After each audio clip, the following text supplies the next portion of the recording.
우리 성경을 같이 읽어 나가겠습니다. 시작. 우리가 이 보배를 질그새 가졌으니 이는 심히 큰 능력은 하나님께 있고 우리에게 있지 아니함을 알게 하려 함이라. 우리가 사방으로 우겨쌈을 당하여도 쌓이지 아니하며 답답한 일을 당하여도 낙심하지 아니하며 박해받아도 버림받지 아니하며 거꾸로 뜨림을 당하여도 망하지 아니하고 우리가 항상 예수의 죽음을 몸에 짊어짐은 예수의 생명이 또한 우리 몸에 나타나게 하려 함이라. 우리 한 달 전에 그 정의삭 감독이 만든 미나리 영화를 제가 보면서 참 감동을 많이 받았어요. 여러분 중에 또 보신 분들도 있을 텐데 작은 예산으로 만든 독립 영화인데 지금 영화계에서 극찬이 지금 쏟아지고 있습니다. 현재까지 한 70여 개 상을 거머쥐었고 다음 주일날 오스카 그 대회가 있지 않습니까? 거기서 감독상, 연출상, 나무 주연상, 여우 조연상 등 6개 부분에 있어서 후보로 올랐고 지금 기대가 주목이 되고 있는 가장 큰 기대가 되고 있는 2020년도 영화 미나리. 작년에 이제 봉준호 감독이 패러사이트를 올리면서 4개 부분의 상을 석권했는데 올해는 미나리가 지금 대박을 치고 있어서 참 기대가 많이 됩니다. 특별히 그 할머니 역할을 맡은 윤여정 씨, 그 연기가 너무 뛰어났고요. 아마도 이미 지난주에 바프타에서 이미 여우조연상을 받았고 이번 오스카에서도 여우조연상을 받을 확률이 아주 높은 것 같아요. 그렇게 되면 오스카에서는 아시아 사람으로서는 처음으로서 연기상을 받게 되는 기록을 깨는 그러한 사건이 되겠죠. 영화는 1980년대에 많이 공감이 되는 게 저는 이제 80년대 이민으로 왔기 때문에 1980년대에 이민간 한국 이민자 가정의 모습을 그리고 있는데 그 남편의 이름이 제이콥이에요. 저하고 이름이 같아서 이 남편 제이콥은 부부가 캘리포니아 지역에서 한 10년 동안 병아리 감별사로 일을 하다가 미래가 보이지 않으니까 이 남편 제이콥이 먼저 알칸소 주로 이주해서 아메리칸 주림을 꿈꾸면서 농장을 그렇게 시작하게 됩니다. 나중에 그 아내 모니카가 어린아이 둘을 데리고 오게 되는데 황량한 벌판에 트레일러에 살게 되면서 너무 크게 실망하고 그리고 너무 외로워서 남편과 매일 다투고 매일 싸우는 거예요. 그러면서 누가 얘기했는지 모르지만 이렇게 얘기를 하죠. 우리가 미국에 이민 갈 때 서로 구원해 주기로 했잖아. 근데 우리는 맨날 이렇게 싸우기만 하는구나. 이제 이러한 과정에서 친정엄마가 이 아이들을 돌보아주기 위해서 이 한국에서 왔는데 가방에 한국 음식이 가득한 거예요. 고춧가루에 멸치에 한약에 그리고 이제 미나리 씨를 가지고 와서 물이 흐르는 곳에 씨를 뿌리면서 손주에게 이런 얘기를 합니다. 할머니가 미나리는 얼마나 좋은 건데 미나리는 잡초처럼 아무 데서나 막 자라니까 누구든지 다 뽑아 먹고 살 수 있어. 미나리는 김치에도 넣어 먹고 찌개에도 넣어 먹고 국에도 넣어 먹고 미나리는 아플 때도 약이 되고 미나리는 wonderful 그렇게 윤여정 씨가 그렇게 얘기를 해요. 근데 재밌는 게 이제 미나리 영화 속에 이제 신앙에 관한 이야기, 교회에 대한 이야기가 많이 나오고 있어요. 남편은 신앙에 대해서 전혀 관심이 없고요. 오직 관심은 돈 벌고 성공하는 것이 유일한 목표인 반면에 그 아내 모니카는 독실한 신앙을 가지고 있어서 집에서 찬송가를 틀어놓고 듣고 있고 아이들에게 기도를 가르쳐주고 교회는 다니고 싶은데 한국 교회가 없어서 할머니와 함께 온 가족이 외국 백인 교회를 처음으로 출석을 하는데 물론 이제 그 교회에서 그 목사님도 그 가족을 환영하지만 그 작은 백인 교회에 앉아 있는 이 한국 가족의 모습은 아주 어색한 모습이 아주 역력하게 이렇게 드러나요. 모니카 그 아내 모니카가 마침 같이 일하는 한국 사람에게 왜 이 동네는 한국 교회가 없냐고 그러니까 그 여자분이 하는 얘기가 다 이 지역에 온 사람들은 다 교회에서 상처받고 온 사람들이라고 그래서 교회를 다 안 다닌다는 그런 얘기를 하죠. 이 할머니 순자 이분이 아주 독특해요. 사랑이 많으면서도 재미난 그러한 성격을 소유한 사람으로 나와서 아이들에게 선물로 가져온 게 화투를 가지고 와서 화투 고스톱을 가르쳐주고 욕도 아주 잘하고 이 그 손주가 데이빗이라는 한 6살 정도 된 손주가 할머니에게 투정을 막 하죠. 할머니는 할머니 같지 않아요. 할머니는 과자도 안 만들어주지, 욕도 잘하지. 할머니 냄새나요? 그러면서 같은 방에서 자려고 하지도 않아요. 할머니가 마운틴 듀가 맛있다고 마운틴 듀를 가져달라고 하니까 거기다가 자기 오줌을 넣어가지고 할머니 먹이고, 그러다가 아버지한테 된통 혼나는 그런 모습도 나오고요. 이제 그러다가 이제 그 사건이 터지는 게 이 할머니 순자가 갑자기 뇌졸중이 오는 겁니다. 그러면서 몸에 마비가 오고 이 언어 장애가 와서 이제 아주 불편해지죠. 이 제이콥하고 모니카는 또 아들이 심장이 좋지 않아서 그 작은 아들이 건강이 안 좋아서 이제 큰 도시에 가서, 거기서 오래 멀리 떨어진 도시에 가서 병원 검진을 받고 집으로 돌아오는데, 모니카는 걱정이 많은 거예요. 자기 엄마는 뇌졸중이지, 자기 아들은 심장이 약하지, 항상 불안한 겁니다. 그래서 남편에게 병원이 가까운 도시에 가서 살자고, 그러다가 무슨 사건 터지면 어떡하냐고 막 욕을 하고. 근데 제이콥은 아메리칸 드림이 너무 가득한 거예요. 그래서 자신은 이 꿈을 이루는 게 너무 중요하다고, 가족이 떠나가도 자기는 여기 있겠다고. 그러니까 차를 타고 이제 집으로 돌아오는 길에 두 사람 사이에는 불편한 침묵이 흐르면서 결국 갈라설 수밖에 없는 그런 암묵적인 메시지를 거기서 던지고 있어요. 캄캄한 밤이었습니다. 집에 가까이 와 보니까 자신들의 농장에 불이 타고 있는 거예요. 할머니 순자가 불을 낸 겁니다. 그렇잖아요. 할머니가 한국에서 애들 돌보아주기 왔는데 이렇게 뇌졸중으로 쓰러져 있죠. 얼마나 부담이 되겠어요. 얼마나 미안하겠어요. 그래서 그 반신불구의 몸을 이끌고 집안일을 돕다가 헛간에 불이 붙었는데 몸이 아프니까 끄질 못한 거예요. 제이콥하고 모니카가 불이 타고 있는 농장에 들어가서 거기 있는 과일, 야채 이런 것들을 꺼내려고 하지만은 다 불타버리고, 결국 구원한 거는 남편과 아내 서로 이름을 부르면서 간신히 목숨을 건지고 밖에서 쓰러져서 활활 불타고 있는 헛간을 이렇게 바라보죠. 할머니 순자는 정신을 잃어요. 넋을 잃어버려요. 불쌍하게 정신을 잃어버리고 절뚝거리면서 걸어가는데, 손자 손녀가 할머니 부르면서 달려가서 할머니의 손을 잡고 다시 가정으로 돌아옵니다. 그날 저녁에 온 가족이 다닥다닥 붙어서 자고 있는 모습. 다음 날 아침에 그 손주가 데이빗이 아빠를 데리고 할머니가 미나리를 심은 그 물가로 데리고 가요. 그리고 그 제이콥이 아들에게 미나리가 잘 자랐네 이러면서 영화가 끝이 나요. 화질이 좀 좋지 않아서 이게 이제 제대로 나오면 영화로 한번 다시 보려고 합니다. 영화를 보면서 공감이 많이 되지 않습니까? 우리 이민 사회생활 속에서 잔잔한 감동과 함께 진한 여운을 남겨준 그러한 영화였고요. 이 정의삭 감독은 아주 신앙이 좋은 사람입니다. 그래서 워낙 신앙이 좋아서 그분이 결혼했을 때에 그 허니문으로 그 아내와 함께 루안다에 가서 선교 활동을 했어요. 그게 허니문 여행이었습니다. 그래서 그 영화 속에 보시면은 기독교적인 내용들이 아주 녹아내리고 있는 그 모습들을 우리가 볼 수가 있게 되는데요. 뭐 비판적이지도 않고 그렇다고 그것을 아주 미워하지도 않는 그냥 그대로의 모습을 이렇게 보여주고 있어요.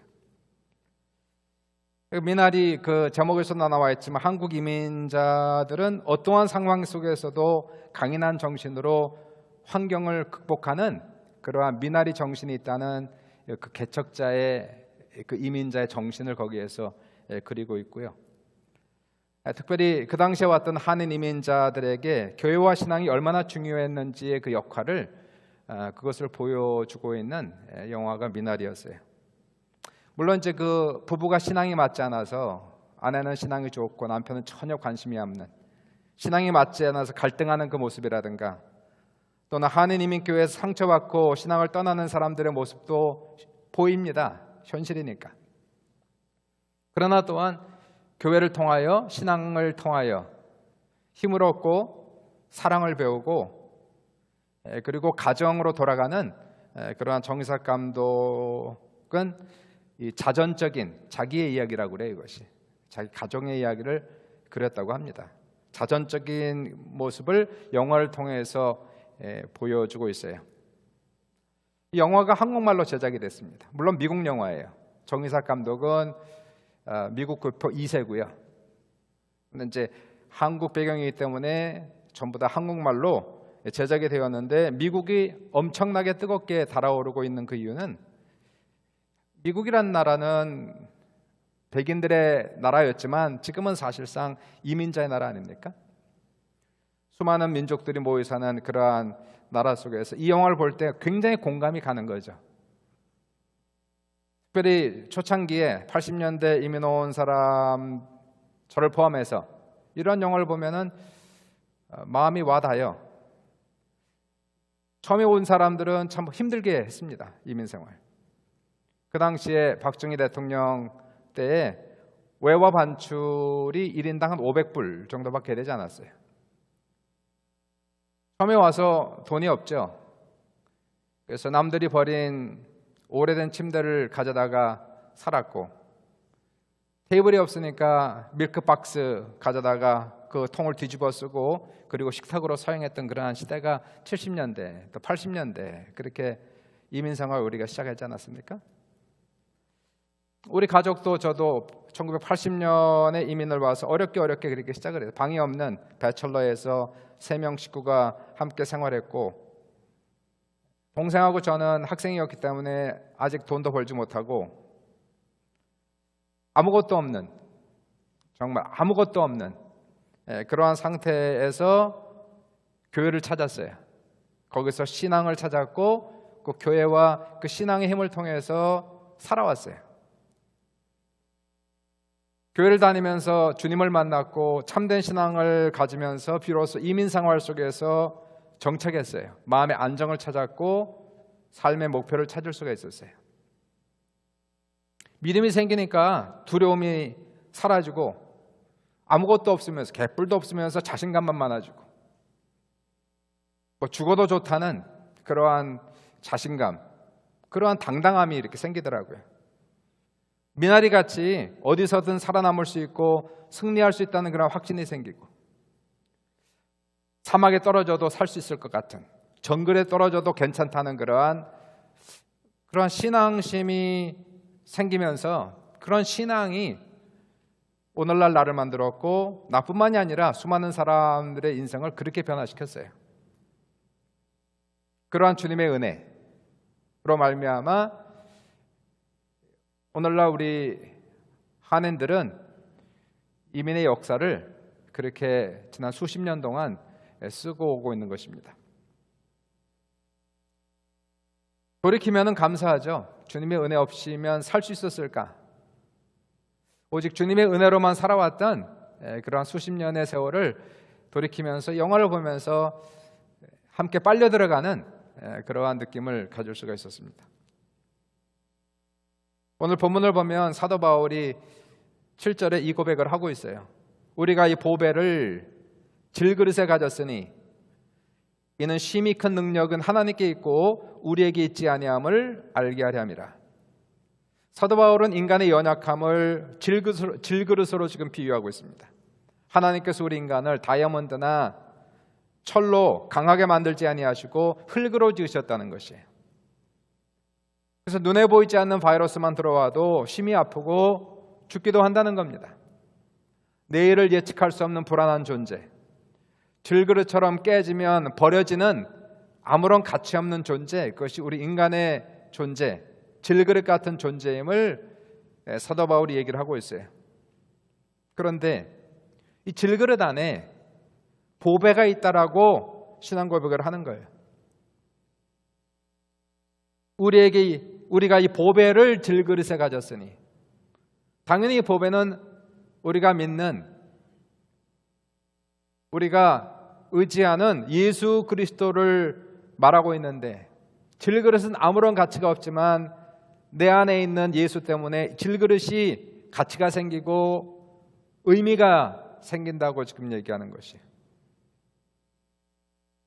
골로새서 2장 3절에 사도 바울이 고백하기를 그리스도 예수 안에는 지혜와 지식의 모든 보화가 감추어져 있느니라. 맞아요. 세상의 성공이나 질그릇, 이러한 세상의 명예가 질그릇의 가치를 높여주는 것이 아니라 질그릇 안에 있는 진짜 보배 예수 그리스도가 우리 인생의 주가 가치를 상승시키시고 높여주신다는 것이에요. 조지 베버리 시아는 성공의 목사들로 태어났어요. 이분은 아주 굉장히 굵고 아름다운 바리톤 목소리를 가진 분입니다. 목회자 자녀이기 때문에 생활이 어려워서 대학을 중퇴하고 보험회사를 다녔습니다. 그러다가 우연히 MBC 방송국에서 노래를 부를 기회가 있었는데 이 노래가 엄청나게 호평을 받으면서 대중가요 가수로 출연해달라는 요청을 받게 돼요.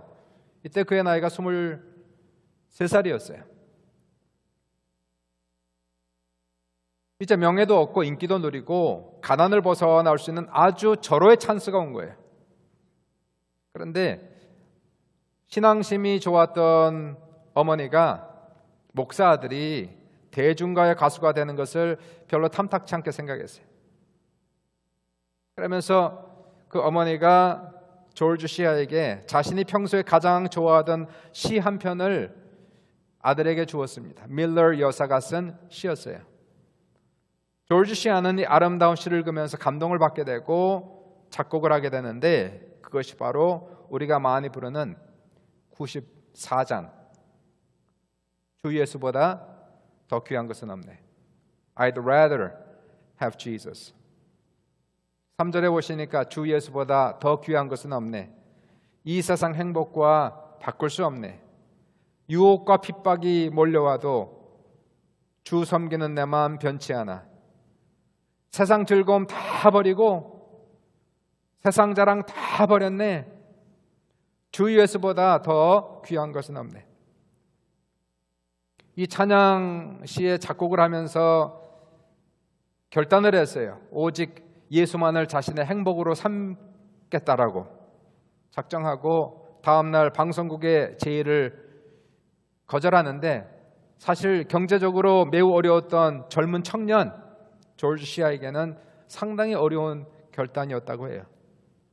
그러다가 1946년 빌리 그레이엄 목사님의 초청으로 그 이후로 그와 함께 전 세계를 다니면서 대형 부흥회에서 설교 전에 솔로이스트로 항상 찬양을 부르게 되죠. 이분이 작곡하고 부른 찬송가 주 예수보다 더 귀한 것은 없네. 이 찬양으로 수많은 사람들의 삶을 바꾸어 놓았고 오늘날까지 지금까지 모든 그리스도인들의 신앙 고백적인 찬송가로 지금도 널리 사랑을 받고 있는 거예요. 이분이 가끔 회중에 엄청난 박수를 받을 때마다 고백한 것이 찬사와 박수도 그리스도와 바꿀 수 없습니다. 이분은 그렇게 평생 사역하다가 2013년도에 104세의 나이로 하나님 품으로 돌아갔어요. 주 예수보다 더 귀한 것은 없네. I'd rather have Jesus than silver or gold. I'd rather have Jesus. 차라리 주 예수를 내가 갖겠다는 거예요. 이 세상의 명예보다도 행복보다도 물질보다도 인기보다도 나는 예수를 선택하겠다는 거예요. 이 연약한 질그릇 안에 예수 그리스도라는 보배가 있기 때문에 예수 때문에 내 인생에 가치가 생긴 것이죠. 예수 때문에 나의 주가 가치가 높아졌다는 것이에요. 예수 때문에 내 안에 엄청난 능력이 주님을 통해서 나타났다고 얘기하는 거예요. 그래서 우리가 고백하는 겁니다. 예수 얻으면 다 얻은 것이고 예수 잃으면 다 잃은 것이다. 이러한 고백이 정말로 우리의 마음속에서 나온다면, 이 고백이 정말로 나의 고백이 된다면 예수 얻으면 다 얻은 것이고 예수 잃으면 다 잃은 것이다. 이러한 고백을 믿고 선포한다면 두려움이 없어요. 절망이 없어요. 죽음도 두렵지 않아요. 예수의 능력으로 넘어지면 일어나면 되는 것이고, 밟아도 죽지 않는 것이고, 죽으면 다시 일어나는 것이 바로 예수 얻은 사람, 예수가 내 안에 보배로 있는 사람이 된다는 것입니다. 사도 바울은 그래서 8절부터 이렇게 고백해 나가고 있는 거예요. 우리가 사방으로 우겨쌈을 당하여도 쌓이지 않고, 답답한 일을 당하여도 낙심하지 아니하며, 박해를 받아도 버림받지 아니하며, 거꾸로 뜨림을 당하여도 망하지 아니하고, 우리가 항상 예수의 죽음을 몸에 짊어짐은 예수의 생명이 또한 우리 몸에 나타나게 하려 함이라. 우리 그리스도인들도 사방으로 우겨쌈을 당한다는 거예요. 답답한 일을 당한다는 거예요. 박해를 받기도 한다는 겁니다. 거꾸러지기도 한다는 거예요. 환경 앞에서, 문제 앞에서 눈물을 흘리고 괴로워하고 힘들어 한다는 거예요.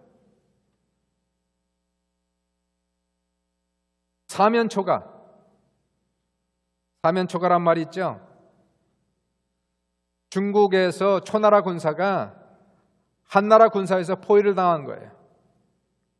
항우와 초나라 군사는 목숨을 다해 싸우면서 버티고 있는데, 어느 날 사방에서 초나라의 노래, 초나라의 고향 노래가 서글프게 들려오는 거예요. 노래를 듣고 있던 초나라 군사는 사방으로 원수에서 쌓이는데, 거기다가 초나라의 노래까지 들려오니까 마음이 약해지면서 군사들이 탈영하기 시작했고 800명밖에 남지 않았습니다. 결국 항우와 초나라는 멸망을 당하는 거예요. 사면으로 포위를 당하고 초나라의 노래가 들려오니 사기가 떨어져 이제는 끝장이 났다는 거예요. 나갈 구멍이 없다는 거예요. 사면초가죠. 영어 속담에 problem never comes to single 이란 말이 있어요. 문제는 하나씩 오지 않는다는 거예요. 하나 오고 나서 해결하면 다음번에 오는 것이 아니라 한꺼번에 터지는 게 문제라는 거예요. 이리 터지고 저리 터지고 본물 터지듯이 인생의 문제가 왜 이렇게 한꺼번에 터지는지 감당하기 어려울 정도로 문제가 터지는데, 동서남북으로 문제가 한꺼번에 찾아오고 낙심되는 일들이 계속 터져나가요. 가정의 문제가 터지는가 했더니, 사업의 문제가 생기는가 했더니, 건강상 어려움이 한꺼번에 터져서 도저히 감당할 수 없는 상태, 사면초가.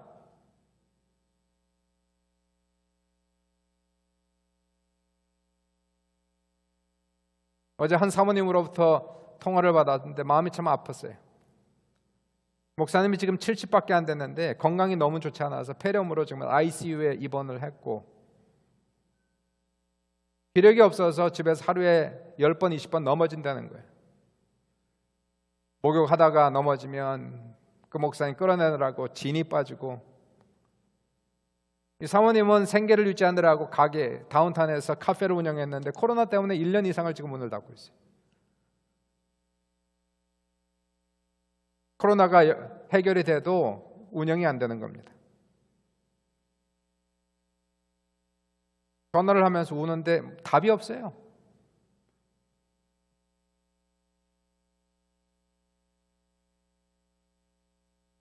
우리가 다 아는 슬픈 소식이지만 지구촌 장로교회 공영길 목사는 51세인데 코로나로 성금요일 날 사망했어요. 3월 말경에 예배를 드리고 성도 몇 명을 집으로 데려다 주다가 코로나에 걸린 겁니다. 계산을 해보니까요, 이게 온타리오 정부에서 이 이머전시 브레이크로 들어갔을 때에 교회는 15%를 허락했지 않습니까? 바로 그때 걸린 거예요. 닫았으면 안 걸렸을 텐데. 바로 그 주에 걸려서 성금요일날 사망했어요. 사모님도 걸리고 딸도 걸리고, 도대체 이 가정은 어떻게 살아갈지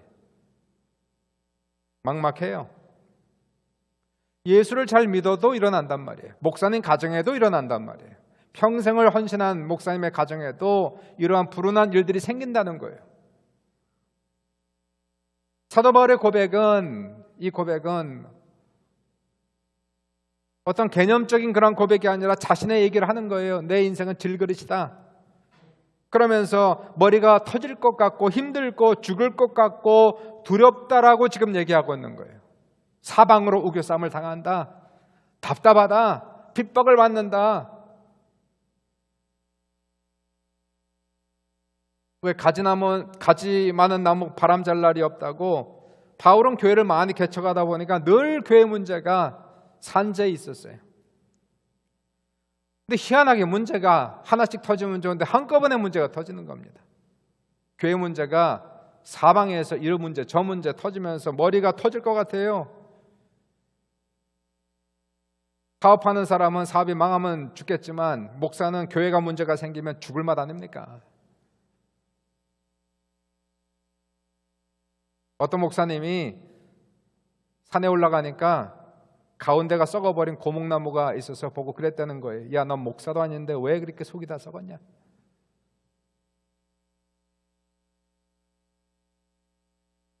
교회들 중에서 고린도 교회는 가장 큰 문제가 많았어요. 아무리 눈물로 기도해도 해결이 되지 않습니다.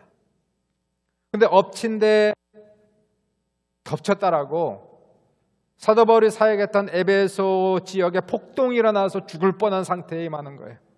복음을 전하니까 불신자들이 사람을 충동시켜서 바울을 죽이려고 폭동을 일으키면서 교회를 파손시키고 성도들이 잡혀서 핍박을 받고 감옥에 갇히고 바울은 죽을 뻔하고 이 순간이 얼마나 위험했는지 바울은 고린도전서 1장에서 우리가 힘에게 없도록 심한 고난을 당하여 살 소망까지 끊어지고 사형 선고를 받은 줄 알았다라고 고백하고 있어요.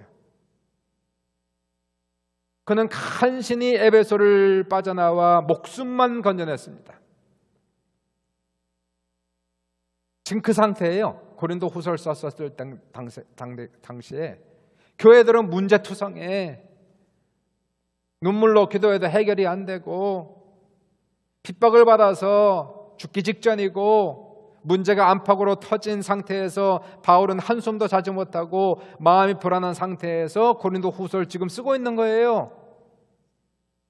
그러면서 한 말이 우리가 사방으로 우겨쌈을 당하여도 쌓이지 아니하고 답답한 일을 당하여도 낙심하지 아니하며 박해를 받아도 버림받지 아니하며 거꾸로 뜸을 당하여도 망하지 아니하고. 이것이 바로 우리 속에 보배를 가진 사람과 보배가 없는 사람의 차이라는 거예요. 예수 그리스도를 보배로 삼은 사람, 고난과 문제를 당하는 것은 일반적인 일이에요. 누구든지 다 당하는 겁니다. 예수를 믿어도 안 믿어도 신앙이 좋아도 나빠도 이러한 일들이 오는 것을 막을 수가 없어요. 그러나 예수 보배를 가진 사람은 이러한 상황에 처한다 할지라도 어떻게 해서든지 살아남는 내적인 능력이 있다라고 얘기하는 거예요. 분명히 사면초가였는데 어떻게 하다 보니까 하나님의 역사로 빠져나와 있고 답답한 일을 당하여 한숨을 푹푹 쉬고 있는데 극적으로 문제가 해결이 되었고 거꾸로 지고 넘어졌는데 하나님의 도우심으로 다시 일어났다는 거예요. 어떻게 된 건지 모르겠는데 하여튼 일어났단 말이에요. 살아났다는 거예요. 잠언서 24장 16절에 대저 의인은 7번 넘어질지라도 다시 일어나려니와 악인은 재앙으로 말미암아 엎드러지느니라. 어떻게 이런 일이 일어났을까? 사도 바울은 바로 그것은 내 안에 보배 되신 예수 그리스도의 능력 때문이라 라고 얘기하지 않습니까? 7절에 우리가 이 보배를 질그릇에 가졌으니 이는 심히 큰 능력은 하나님께 있지 아니하고 우리에게 하나님께 있고 우리에게 있지 아니함을 알게 하려 함이라 라고 얘기하고 있어요. 우리가 일반적으로 당합니다. 어려운 일과 고난을 이상하게 생각하면 안 돼요. 내가 신앙이 없어서 그랬다라고 생각할 필요가 없는 거예요. 신앙이 좋아도 생길 수가 있는 거예요. 아플 수도 있고 사고 당할 수도 있고 문제가 생길 수도 있고 가정이 파산할 수도 있는 것이고, 그러나 그럼에도 불구하고 우리 안에 예수 그리스도를 보배로 삼은 사람은 절대로 죽지 아니하고 밟혀도 다시 일어나고 넘어지면 일어나고 죽어도 다시 살아나는 그러한 놀라운 능력이 우리 속에 있다고 지금 얘기하는 거예요. 그러므로 이는 능력이 우리에게 있지 아니하고 하나님께 있음을 알린다라고 얘기하는 거 아닙니까?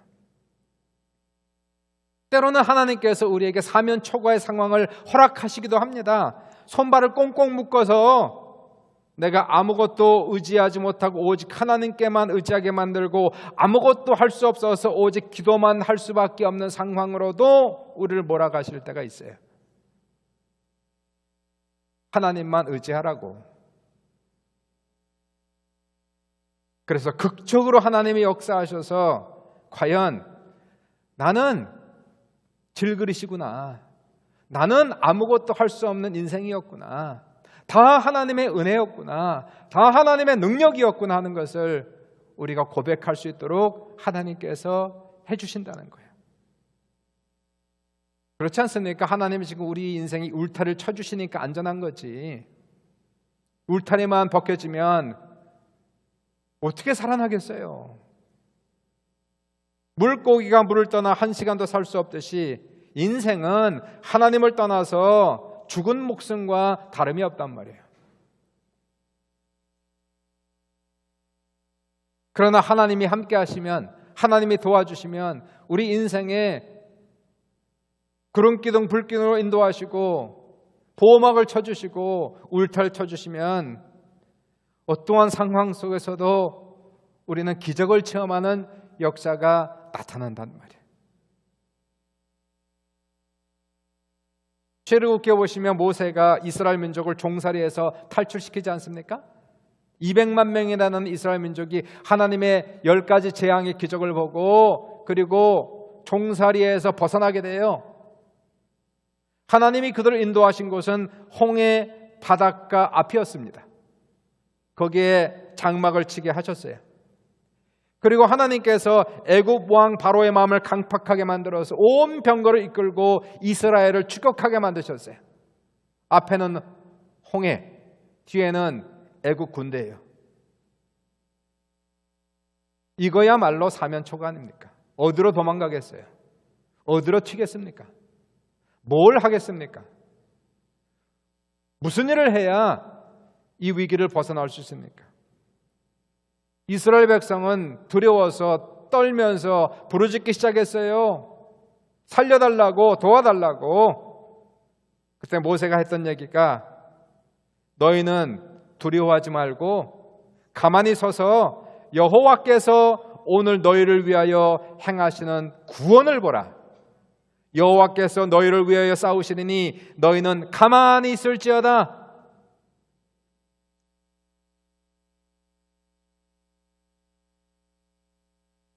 다 주님이 하셨습니다. 그분이 일하셔서 홍해를 가르쳤고요.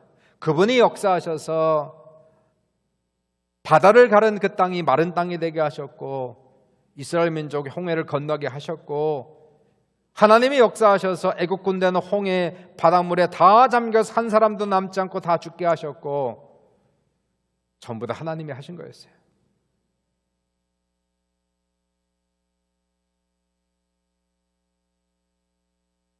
신앙이라는 것은 참 위대한 겁니다. 보이지 않지만 신앙이 뭐다라고 확실하게 정의하기도 어렵지만 각자 가지고 있는 신앙의 컬러가 다 틀리지만 그러나 하나님을 향한 우리의 의지, 우리의 헌신, 우리의 사랑 이 속에서 엄청난 힘이 나오는 거예요. 3월부터 코로나로 인해서 고통 속에 살아가고 있어요. 불쌍한 사람이 한두 명이 아니에요. 어려운 사람이 한두 명이 아니에요. 교회는 잠깐 다시 모였다가 또 한 달을 폐쇄합니다. 수많은 사람들이 외로움 속에서 정신적으로 피폐해지고 어려워지고 있어요. 가정에 폭력이 생기고 이혼이 생기고 사업이 문을 닫기도 하고 그러나 우리는 이민의 역사 속에서 지난 저 같은 경우는 40여 년을 어떤 분들은 20여 년을 돌이켜보면서 이런 어려움들을 우리가 한두 번 당한 것이 아니에요. 척박한 그러한 이민 생활을 우리는 개척해 왔었어요. 이러한 어려움 속에서 내가 예수 믿지 않았다면 나는 어떠한 사람이 되었을까? 상상이 가지 않습니다. 하나님을 향한 참된 믿음이 있었기에, 신앙이 있었기에 인생의 가치를 찾았고, 목표를 찾았고, 꿈을 찾았고, 자신감을 얻었고, 용기를 얻었고, 주님이 없었다면 아마 그러한 시간들은 정말 힘들었을 거예요. 견뎌내지 못했을 겁니다. 내가 위대한 것이 아니고 내 안에 계신 보배로운 주님이 위대하셔서 과거에도 우리 인생을 건지셔서 지금까지 인도하신 우리 하나님께서 앞으로도 인도하실 거란 말이에요. 어떻게 해서든지 살아남을 거란 말이에요. 영화에서 본 미나리처럼 밟아도 피어나고 죽은 것 같다가도 다시 살아나고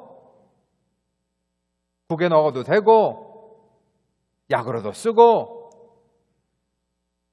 즐기는 모습, 근성이 있는 바로 신앙의 모습, 이러한 모습을 우리가 반드시 지니고 승리하는 우리 모든 성도들 다 될 수 있기를 주님의 이름으로 축복합니다. 교회가 문을 닫아도 상황이 어려워져도 주님이 있으니까 괜찮은 거예요. 그분이 도와주시니까 우리는 살아남는 거예요. 적박한 땅에서 우리는 또 개척해서 나가는 거예요. 하나님께서 우리 모든 성도들을 도와주시고 함께 하셔서 또다시 한번 승리하는 귀한 인생들 다 될 수 있기를 주님의 이름으로 축복합니다.